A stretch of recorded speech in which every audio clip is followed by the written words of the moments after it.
C'è una nuova importante rotonda nell'immediato futuro di Padova. Sorgerà tra Viale dell'Elettronica e Via Friburgo perché dalla chiusura del passaggio a livello di Via Venezia il traffico nella zona è notevolmente aumentato.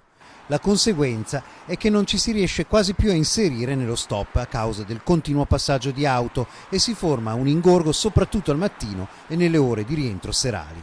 La rotonda dovrebbe fluidificare quindi il traffico, ma non è l'unica novità.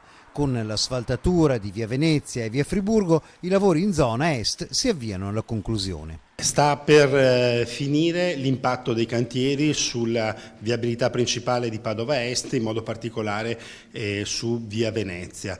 Con la prossima settimana, già da stasera partono i lavori di asfaltatura su Via Venezia, sull'ultimo tratto interessato dal cantiere. Dalla prossima settimana la ditta libererà la strada dal cantiere, quindi a fine settimana Via Venezia sarà percorribile sopra il cavalcavia a 2 corsie con i nuovi spartitraffico e le nuove traiettorie disegnate, mentre il cosiddetto sigaro, cioè la viabilità, quella di fronte al centro Giotto, è già percorribile nella modalità definitiva da diverse settimane. Ora non resterà che aspettare la nuova rotonda per vedere se la nuova viabilità porterà anche un miglioramento in una zona nevralgica per mezzo Veneto.